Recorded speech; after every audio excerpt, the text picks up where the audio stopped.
welcome to another episode of Off the Dome. See, I had a little lull there because things are just not like working up here right now.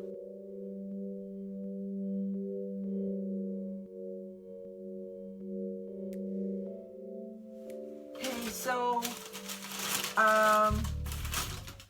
this is going to be a little bit of a haphazard video because I've been struggling sometimes with ideas, but really because I have depression. So there's this thing called a dysthymic disorder.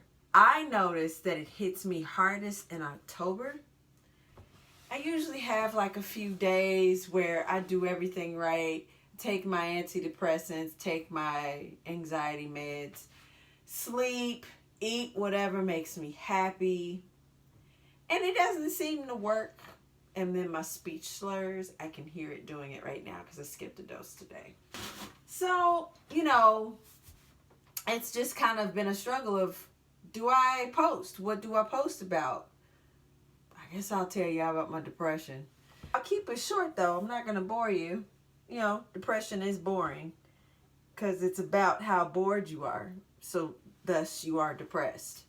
But it's also clinical and it's also chemical. And I have all of that going on. So, I'm not super focused on the election so much because I know what I need to do. But I did just go buy alcohol for next week. So, there's various triggers. Not 100%. I never got like a full diagnosis on a seasonal affective disorder, but it just hits me the hardest in October. I tend to do all right in the wintertime. Even when it gets dark at like 4:30 p.m. In St. Louis right now, for the last week and a half, it's just been cloudy. The golden hour is gone. Like, we don't even get it. We might get it Friday. There's also hurricanes that are flowing through. So I think we get the residual weather of whatever hits the Gulf. It kind of just swoops over into the Midwest. But it's just been intolerable. It's supposed to rain tonight. And I normally like rainy weather because then I sleep well. But depression, haven't been sleeping great.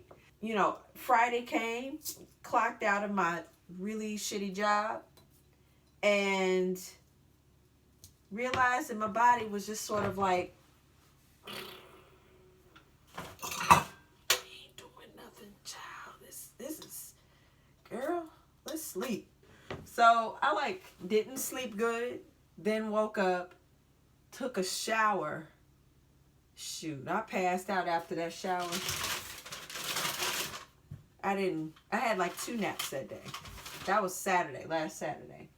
So yeah, I'm trying to keep this subject light and frothy, because how do you talk about your depression without it being, morose and, oh, woe is me? There's so much control I don't have over it, I got diagnosed by a therapist back in 2012. Had a series of tragedies and was not coming out of it. And then it got dark in October, and that's when my therapist session started with this particular therapist. And 3 sessions in, and we were having them every week, she was really doing me a favor. She ran down the DSM and called it dysthymic disorder. And I was like, oh, Lord, that just means I had depression for 20 years and didn't know it. Great. So, I don't know if it's dysthymic disorder is basically clinical depression. It is definitely high functioning. It's a high functioning depression for sure. But what happens is you just kind of get high, and you never get high enough for too long. I've had to sit down and think about instances where I just had like these lulls. I was high for like a month, and then boom, the depression just kind of sat in there and stayed. And I think it also affects, my vibration levels. It stops the flow of a lot of things that I could do, that I'm capable of doing. You know, the imposter syndrome kicks in, and then your depression gets worse. So output has been terrible. Collaboration with musicians has been -10. Basically hasn't been happening. You know, I get a lot of promises and then nobody follows through. And then everybody's trying to say stay safe at the same time. So, oh, and I haven't done my dishes. I'll do some of them and then just, I don't finish doing them. And hopefully tonight I sleep, you know. Hopefully tonight I think what I'm going to try to do is take a Xanax or take melatonin or take an allergy pill, because any one of those will make me sleepy. No, I will not take them all at once. I am not that desperate for sleep and death. I don't want the eternal sleep yet. So yeah, not all depression sends you to suicide. Yes, I've had suicidal thoughts before, but no, generally I feel like I'm on a mission to try to find myself. So I want to see what that looks like before I kick the bucket. So no, I'm not suicidal. You could be the goofiest person, me, in the world. Okay, not in the world. I'm not the goofiest in the world. I know some though. And still that depression wants to kick your ass. Tell you whole bunch of things that you aren't and will never be, or that you taken too long to get there. I was on Zoloft. Now I'm on Lexapro. I think it's Lexapro. They said it's citalopram. Citalopram is supposed to be Lexapro. I don't know. Right now I don't feel the difference, but I also skipped a dose today. When I had the Zoloft, it was effective, but it did something weird to my body chemistry. It did something weird to my head. Like my head felt really heavy for, you know, a few hours or something. And I noticed that I did a lot of sweating. So I've come off of the Zoloft and I still sweat a lot. Sure, I could be close to menopause, but I spent my entire 30s sweating, when usually I'm the type of person that I've wrapped everything up and then my pinky toe wants to fall off because it's just so absolutely cold. Now I don't have those issues, but everything in between my neck and my feet just kind of swells with heat sometimes. And I think that I noticed that happening when I started taking Zoloft, and my body never bounced out of that. And you know, there's this tortured genius thing that they talk about with creatives and with mental illness, right? I'm thinking about Elliott Smith, the songwriter. Elliott Smith was great, but who knows what songwriting really was for him that pushed him to the point where he took his own life. There's no monolith for depressive disorders, or bipolar, or anything like that, which are two different things, by the way.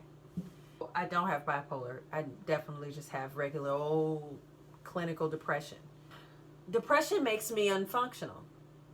I think it's gotten worse over the years, where I've done a lot of stops and starts, and it's just difficult to push yourself out of a cycle. There's a lot of ego work that I'm doing, and there's a lot of shadow work that I'm going to start doing once I figure out the whole ego negativity vibration thing. I gotta undo a lot of negative tape and then push on to unpacking so much, but that's going to be the rest of my life. And it does alleviate my depression once I rework the tape to understand, hey, you're capable, hey, you're worthy. That's the work I'm doing right now. yeah, I don't have a pet, and I live in a very small apartment, and it gets to you when you have been inside since March. And the summer came and went so quickly, and it was so violent of a year. And you're just like trying to figure out your way out of it, you know? Be educated about depression versus anxiety. Be educated about depression versus bipolar disorder. Um, I have both anxiety and depression, and I take meds for both of them. Sometimes they can counteract each other, and then I'm just in a spiral. I know that was the case when I was on Zoloft and Xanax. Now I'm on Lexapro and Xanax. Don't call the cops on your family members if they've stripped naked and they're standing there with a knife. The cops don't care if you're black and you're having a mental health crisis. It's just another reason for them to kill black people. So don't call the cops on your family members if they're having a crisis. Call the suicide hotline, or call, something like that. If you suicide for prevention hotline, if you're having a moment yourself and you need somebody to talk to. Find some trusted people to hold you accountable. People are not taking isolation well. I want a dog, but my landlord won't let me get a dog, and I've lived alone for so long and gotten used to it. I think I'm starting to hate it. And I probably need to get a bunny or a cat or a parakeet. I don't know. I've lived so long by myself. I have to look into, getting myself a therapy pet somehow, because this is just now becoming untenable. But love your people. If you're going to love your people, please check upon those that probably are struggling a little harder than you, especially if you don't live by yourself. As Americans, we're probably going to be dealing with this a lot longer. Yeah. Also, it's been difficult to record because my camera is out. If you noticed in the last video, there are 2 white dots in the middle of the screen that don't move, right? They just stay like that. It looks like my pixels are fried. I've had that camera 5 years, and there needs to be a sensor. I need to replace the sensor on it. I think that'll fix my pixel problem. I gotta go talk to the camera store. It looks like I need 2 more cameras. Right now I'm just recording on my phone, and I don't like it. So I was trying to keep to my 2 videos a month on my channel standard. It's been very difficult to do that because I pretty much slept most of October away. The election is a bothersome thing, but I push that aside. I've got other things that I'm working on mentally and emotionally besides that. Like, we all know that that's coming. So I'll just deal with that when it gets here. I know exactly how I'm voting. I know whose ass to kick as far as getting them to vote and making sure they get to the polls and all of that. And, protecting my peace with my Trump co-workers and stuff. I'm actually glad that I don't get to see them face to face every day during this, crisis of a pandemic. I will have a decent video for you. I think I will post my home recording process in the next video. Possibly. That is also a challenge to myself to get that thing going. I hope you all are staying safe. Vote blue. Wear your masks. And take care of yourselves and each other. Blessings.